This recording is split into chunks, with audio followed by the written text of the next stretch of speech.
fiel. Si tú vas por el valle y hay sombras alrededor, y a Dios al temor, pues seguro en Él está.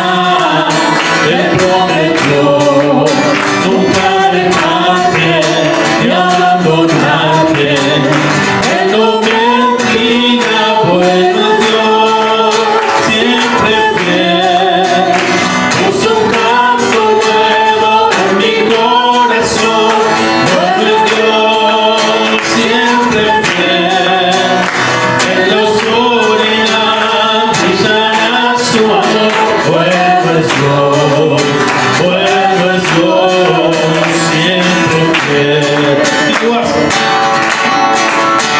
Si tú vas por el valle y hay sombras alrededor, Y a Dios al temor, pues seguro en Él está. Él prometió nunca dejarte ni abandonarte. Él no mentirá, bueno es Dios, siempre fiel. Puso un canto nuevo en mi corazón. Bueno es Dios, siempre fiel. En la oscuridad brillará su amor. Bueno es Dios, bueno es Dios, bueno es Dios, bueno es Dios, bueno es Dios, bueno es Dios, siempre fiel. Amén, siempre fiel. Aleluya. Damos gracias al Señor, amén. Dios es bueno con nosotros.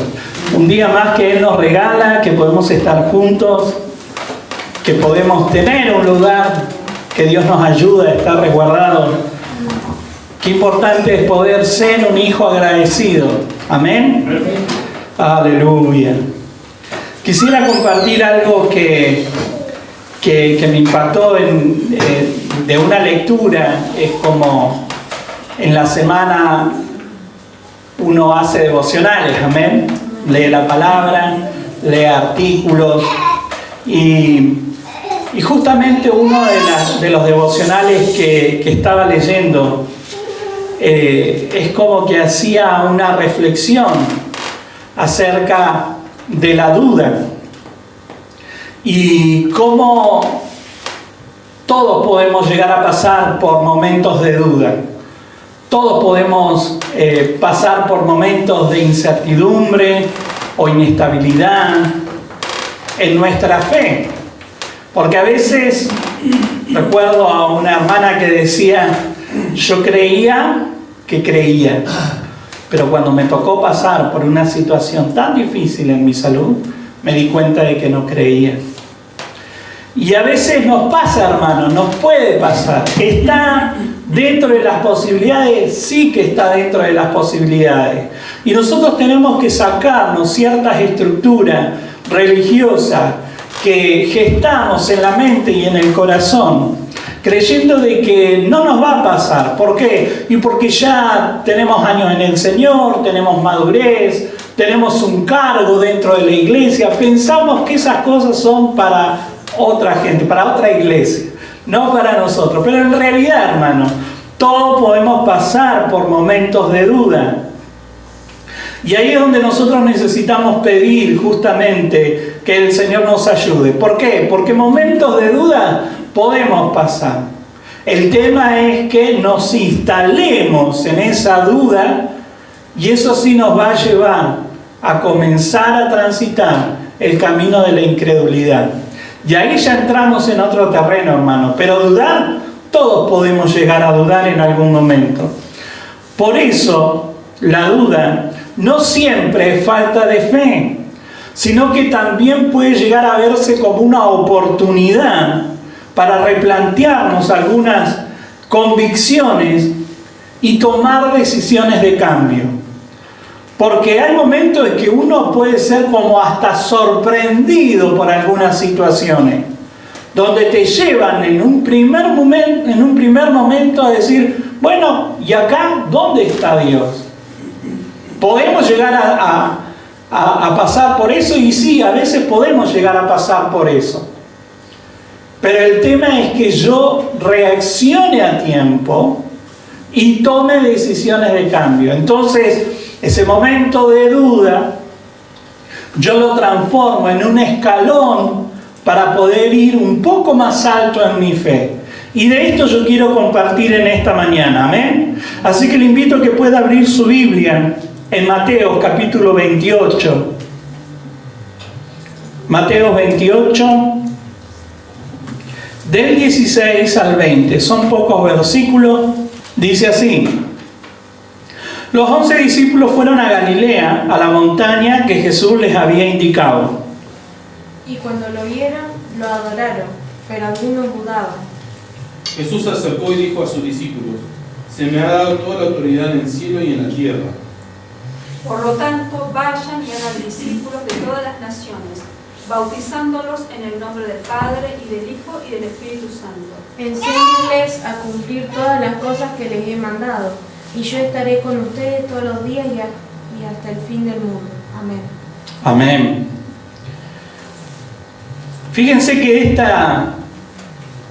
esta porción de la palabra tiene un título, no sé su Biblia o qué Biblia tendrá, pero la mayoría habla de la Gran Comisión, ¿sí? Y esto está relacionado con la palabra también que Dios nos ha dado para este año, que es el de predicar la palabra, que en definitiva es ser parte de la Gran Comisión. Pero como le decía, hermano, en este texto nos deja justamente bien en claro de que hubieron personas que dudaron, hubieron personas que pasaron por un momento de incertidumbre. Y lo primero que yo quiero por ahí reflexionar en relación a este tema es que dudar no es algo que experimentan solo los incrédulos, porque a veces el tema de la duda la relacionamos automáticamente con la incredulidad. De hecho, si usted busca muchas de las palabras o sinónimos justamente de duda es incredulidad. Pero en este caso no está relacionado con el tema de como una incredulidad fundamentada como tal, sino que es como un momento de incertidumbre, un momento como que no te lo esperabas. Más que nada pasa por ese lado la definición de esta palabra. Ahora, en el versículo 16, donde arrancamos, ¿qué dice? Entonces los 11 discípulos salieron hacia Galilea y se dirigieron al monte que Jesús les había indicado. Jesús le dio una orden o una indicación ¿a quiénes? A los discípulos. Era gente creyente, era gente que le había acompañado, era gente que había estado con él más de 3 años siendo instruido, siendo enseñado por Jesucristo mismo, el Hijo de Dios, a través de enseñanza, a través de palabras, pero también de hechos concretos, de milagros que ellos pudieron ver con sus propios ojos. Entonces estas personas no eran incrédulas. Por eso yo no puedo relacionar siempre la duda con la gente incrédula, porque esto le pasó a los mismos discípulos. Nosotros en el Evangelio de Mateo no tenemos el registro de las veces que Jesús se les apareció a sus discípulos posterior a la resurrección, que en otros evangelios sí lo vemos, pero Mateo tiene un énfasis específico en el cumplimiento de las promesas de Dios, de lo que Dios había prometido, Él lo cumplió. Si usted busca Mateo capítulo 26, versículo 32, ¿qué dice? Pero después que haya resucitado, iré delante de vosotros a Galilea. Entonces fíjense que Mateo pone el énfasis en que él dijo algo que después se cumplió. Para él el objetivo estaba como cumplido en dejar en claro justamente que Jesucristo decía algo, o la palabra, las promesas de Dios decían algo, y Jesucristo lo cumplió.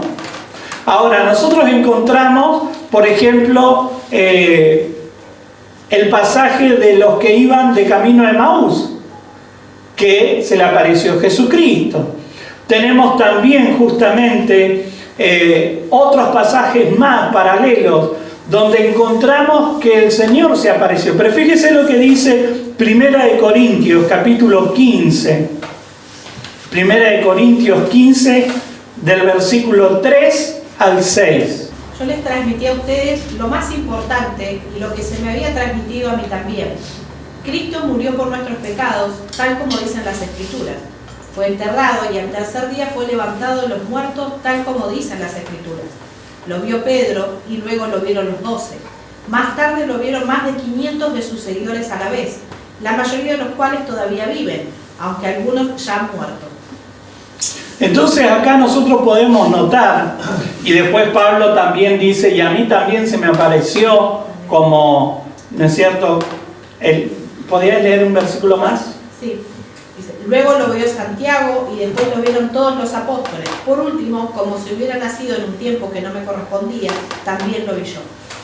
Entonces, no solamente se le apareció a sus discípulos más íntimos, sino que también se apareció a otras personas que tal vez no eran justamente o no estaban dentro del círculo íntimo de Jesucristo. Pero Jesucristo tenía muchos seguidores ya en ese tiempo. Tenía gente que había perseverado en la fe. Por eso acá nosotros encontramos específicamente que habla de los discípulos que habían recibido una orden, pero no nos da específicamente quiénes fueron los que dudaron, aunque nosotros sabemos que posterior a la resurrección hubo uno que dudó de tal manera que le dijo, yo quiero hacer ¿qué cosa? Tocar tus heridas, ¿no? Hubo otro que posterior a la muerte y resurrección estaba tan triste, tan angustiado en su corazón, que dijo, bueno, me voy a mi viejo trabajo. ¿Y qué fue lo que hizo el Señor? Lo fue a buscar y le cocinó un pescadito a la orilla del mar y le habló. Y a este discípulo, ¿qué le dijo? ¿Me amas? ¿Me amas más que esto? Pero el Señor se apareció. Entonces, no estamos hablando de que la duda está relacionada siempre con los incrédulos, porque nosotros también podemos tener momentos donde la incertidumbre o el momento específico que nos toca vivir es como que nos hace dudar. Ahora, vuelvo a repetir, esta duda yo la puedo transformar en un escalón para subir más alto en mi fe. Y de eso se trata, ¿amén? Entonces nosotros vemos cómo el Señor Jesús le dio la orden a sus discípulos que habían sido instruidos, pero sin embargo, fíjense que el pasaje 17 dice, cuando lo vieron, algunos quisieron, se asustaron, pero acá el pasaje dice, lo adoraron. Hay algunos que automáticamente el corazón se rinde. ¿Por qué? Porque hay algunos que pueden mantenerse firmes en la fe. Ahora, la palabra no me enseña que los que adoraron los agarraron a piedrazo a los que dudaron. No, adoraron. ¿Por qué? Porque su corazón está firme. Y cuando vos estás firme, no tenés necesidad de hundir a nadie. Todo lo contrario, la palabra nos enseña de que nosotros nos tenemos que ayudar, nos tenemos que animar mutuamente, sobrellevar la carga los unos por los otros, ¿sí? Ahora, hubieron otros que sí dudaron, y me gusta que lo deja ahí, ¿no? Porque no hay una necesidad específica de estigmatizar a tal o cual creyente con la duda. Pero hubieron discípulos que creyeron y adoraron, y otros que justamente se encontraron con Jesucristo y dudaron en el corazón. Tuvieron esa incertidumbre. Y yo es como que me permito como tener presente esto. Es como cuando uno ora por algo que desea y anhela tanto, que está en pleno proceso de Señor, te pido, y la respuesta te golpea la puerta. ¿Cómo? Es ese tipo de duda la que vemos acá. Ese tipo de duda que te lleva a maravillarte de la respuesta misma que Dios te está dando. Por eso algunos dudaron, porque lo vieron a Jesucristo. Cuando la última vez que lo habían visto, muchos de ellos, fue en la cruz. Algunos del grupo íntimo sí fueron fortalecidos en su fe y el Señor les habló y les animó, pero otros no tenían otra información. Por eso dudaron. ¿Será verdad? ¿No le ha pasado a usted que hay momentos en que usted ve la respuesta de Dios en algo y dice, pero tan sorpresivamente, tan rápido responde Dios? ¿Será de Dios? Hasta uno empieza a dudar, ¿será que realmente? Pero si estabas pidiendo, estabas clamando, y la respuesta está. Y este es el tipo de duda que encontramos acá, no relacionado con una incredulidad, sino en una sorpresa del momento, que me lleva a maravillarme tanto de la grandeza de Dios, que uno a veces dice, no soy digno, no estoy preparado.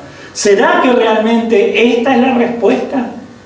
Y esto es lo que nosotros encontramos. Y esto es lo que a veces a nosotros se nos puede presentar.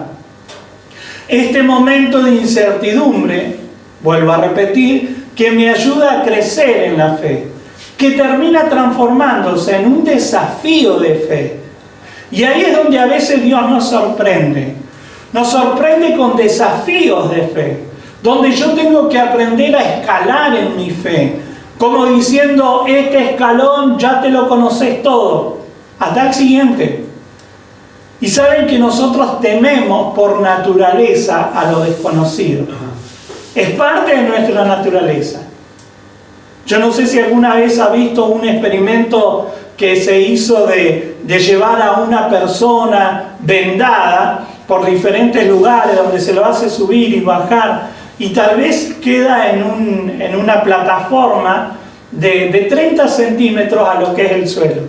Pero como no sabe y se desorienta, lo ponen en un momento determinado y le dicen saltá, y la persona no salta, porque está como confundido, no distingue, pero es parte, o la gran mayoría tiene que ver con ese temor a lo desconocido. Y nosotros tememos a lo desconocido, pero ahí es donde el planteo que tengo que tener en claro en mi corazón es que Dios me está desafiando. Dios me desafía a crecer. Lo segundo que el Señor me hablaba con respecto a este pasaje es que a pesar de la duda, Jesús igualmente se acerca con amor. Fíjense que dice después el 18, Jesús se acercó. Y entonces les dijo a ellos, Jesús se acercó. Qué tremenda misericordia, hermano. Qué tremenda misericordia la de Dios que se acerca a nuestras vidas, aún en los momentos en los que yo estoy dudando. Porque muchas veces nosotros tenemos como tan clarificada la fe, es como tan estudiado, tan de nuestra mente, no, porque cuando yo creo y me tomo de la palabra y oro y repito la promesa del Señor, pero muchas veces tenemos en claro tantas cosas, pero sin embargo en la práctica no nos sale a veces, no nos sale. Hace un tiempo atrás alguien me hizo un comentario de que le costaba rendir finales orales. Entonces dice, voy a tomar un curso de oratoria para poder rendir y que me vaya bien. Porque le iba mal porque se trababa y no podía como expresarse. Hace el curso, fabuloso le fue, ¿no? Una muy buena nota. Va a rendir y rinde mal. ¿Por qué? Porque se volvió a trabar. Y es como, hay veces que nosotros tenemos en la mente todo bien clarito. No, vamos a hacer esto, lo vamos a hacer así, así, vamos a ir para este lado. Pero después en la práctica se nos viene todo abajo. Pero ahí es donde vemos el amor de Dios, que se acerca igual. Con todos nuestros errores, con todos nuestros problemas, Jesús se acercó y les habló. Y podemos ver con claridad que desde el principio de la creación, el objetivo de Dios fue siempre acercarse al hombre y tener una relación. Dios siempre quiere acercarse a nosotros y hablar a nuestro corazón. Lo que pasa es que a veces no nos tomamos el tiempo necesario. A veces sí cumplimos con esa parte de tener nuestro tiempo durante la semana de orar y leer la palabra. Pero no le damos lugar al Señor a que nos hable. Tenemos nuestro monólogo de fe, donde hablamos, oramos, repetimos la promesa, las reclamamos. Señor, tú dijiste, ¿no? Y está bien esa parte. Pero luego hacemos ese momento de meditación. Hacemos ese momento donde esperamos que Dios nos responda. Porque Jeremías 33:3, todo el mundo lo sabe. ¿Qué dice? Clama a mí, yo te responderé. Clama a mí. Y esa parte la tenemos clarísimo. Pero el yo te responderé nos cuesta esperar. Porque queremos todo así. Queremos todo rápido. Y hay veces que Dios se toma su tiempo. Hay veces que Dios se toma su tiempo en darnos una respuesta. Pero ahí es donde vemos el amor de Dios, que se quiere relacionar, que quiere hablar a nuestro corazón, hablar a nuestra vida. Como les digo, más allá de nuestros errores, nuestras dudas, nuestros conflictos internos, hermanos. ¿Quién puede decir en este lugar, yo no tengo conflictos internos? Todos tenemos conflictos internos. Lo que pasa es que a veces no los hablamos, no los contamos, nos avergüenza, nos sentimos expuestos. Pero la realidad es que todos tenemos conflictos internos. Pero a pesar de eso, a pesar de todos mis conflictos y de lo complicado que yo puedo llegar a ser en mi vida, o cómo yo me muevo, o cómo yo trato de manifestar mi fe y mi amor al Señor, el Señor igual se acerca y quiere hablar a mi corazón.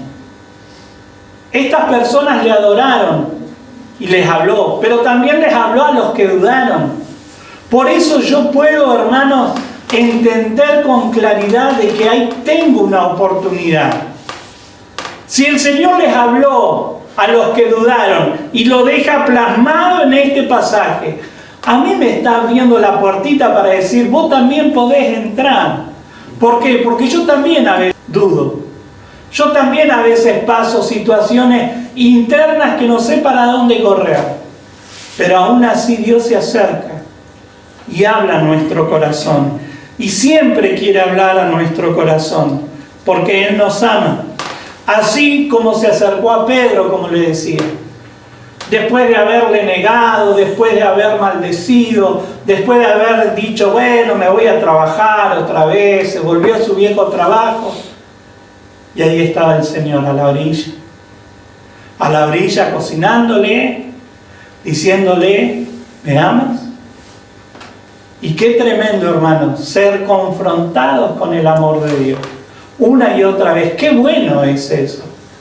Por más que a veces nos sintamos como entre la espada y la pared. Pero eso nos lleva a un crecimiento. A Pedro lo llevó a un crecimiento. Esas 3 veces que el Señor le dijo, ¿me amas realmente? ¿Me amas más que esto?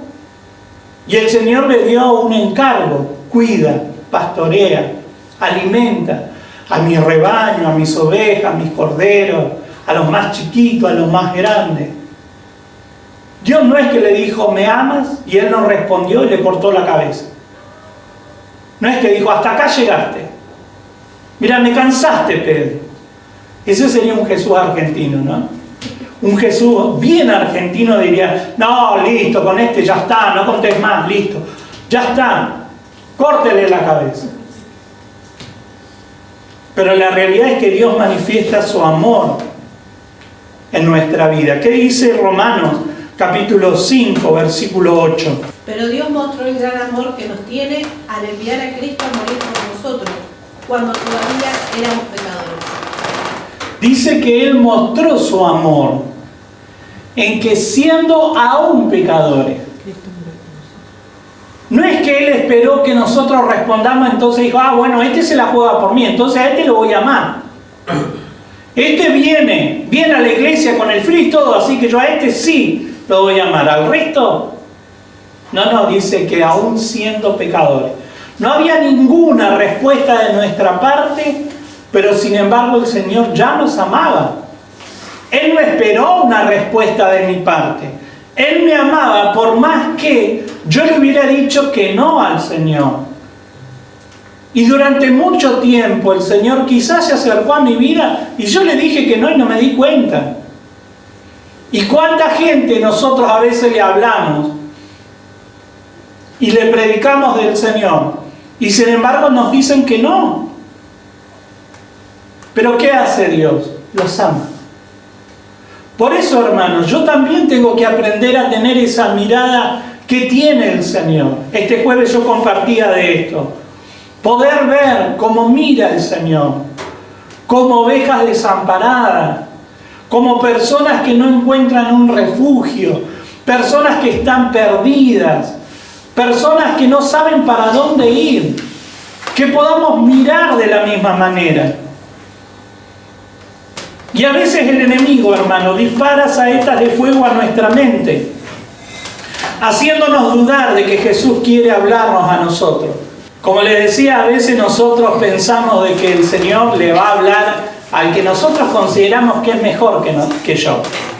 ¿No? Como diciendo, este es mejor, este tiene más pinta de predicador, este tiene más garra, entonces seguro a él el Señor le va a hablar. ¿A mí qué me va a hablar el Señor?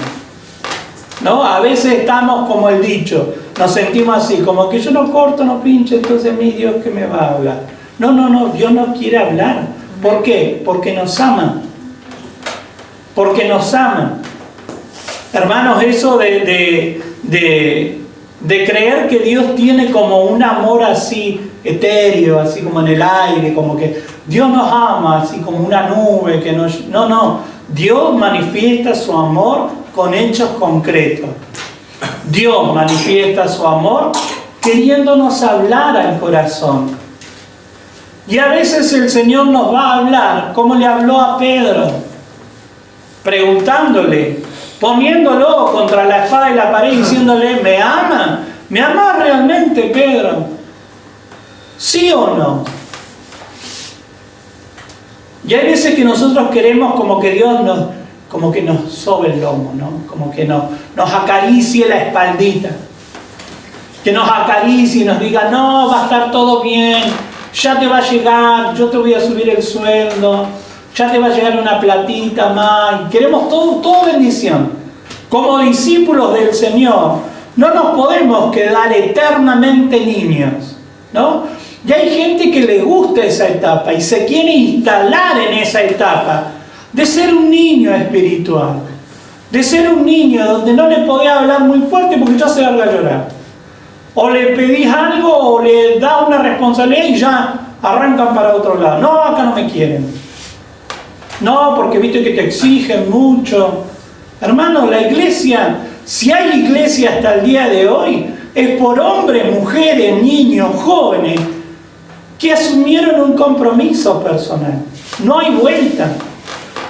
La iglesia va a seguir viva siempre y cuando haya personas comprometidas. ¿Y cuándo nos comprometemos? Cuando amamos. ¿Cuándo nos comprometemos? Cuando amamos. ¿Y qué es lo que Dios busca? Que le amemos. Porque después el compromiso fluye de forma natural. Pero el Señor quiere hablar a nuestra vida, más allá de nuestras dudas, porque nos ama. Ahora, fíjese que después de acercarse, les empezó a hablar de la autoridad y les delegó una responsabilidad. Y yo esto también en uno de los jueves lo compartía, que quizás nosotros es como que cuando alguien nos falla, listo, ya está, le hacemos la cruz. No le damos mucha oportunidad. Algunos dicen, bueno, le doy 2. A la tercera, listo, ya, corto mano, corto fierro, listo, ya está, hasta ahí llegó. Pero Dios no hace eso con nosotros. ¿Cuántas veces le hemos fallado al Señor? Yo no voy a pretender que usted lleve un registro, pero si usted realmente se sincera con Dios y piensa un poquito en su historia personal, muchas veces le fallamos al Señor. Muchas veces nosotros le fallamos. Pero sin embargo Dios, cuando se acerca a la gente que le falló, a la gente que dudó, les dijo, por tanto, id y predicad. No es como nosotros, Dios. Nosotros queremos gente perfecta para decir, este ya está maduro, ya camina solito, viste que viene con saco y corbata. Es la cuestión de la vestimenta, ¿no? Algunos lugares, si no tenés saco y corbata, no podés hacer nada. Y nosotros miramos lo externo, pero Dios mira el corazón. Y cuando Dios encuentra un corazón que tal vez tiene duda, pero aprende a tomarlo como un desafío de fe, que deja que Dios le hable a lo profundo del corazón, el Señor dice, este está para recibir responsabilidad. Y ahí es donde el Señor le dice, se me ha dado toda autoridad. El Señor le habla primeramente de la autoridad, de la potestad que se le ha otorgado a Él. Y todos aquellos que hemos entregado nuestro corazón a Jesucristo de forma voluntaria, vivimos bajo su autoridad. ¿Qué significa vivir bajo la autoridad de Dios? Significa que debemos responder a esa autoridad. Nosotros tenemos una autoridad. Nosotros tenemos autoridades delegadas dentro de la iglesia para poder entender un poco humanamente que hay responsabilidades y que uno rinde cuenta, inevitablemente. Entonces esa es una realidad, hermano. Por eso nosotros necesitamos entender que cuando aceptamos a Cristo ingresamos a un nuevo reino, donde hay otras leyes. Y esas leyes, hermano, permítame dejarlo en claro, que no las inventé yo, están acá en la palabra. Las leyes del reino las encontramos en la palabra de Dios. Por eso yo no puedo vivir como a mí se me antoje.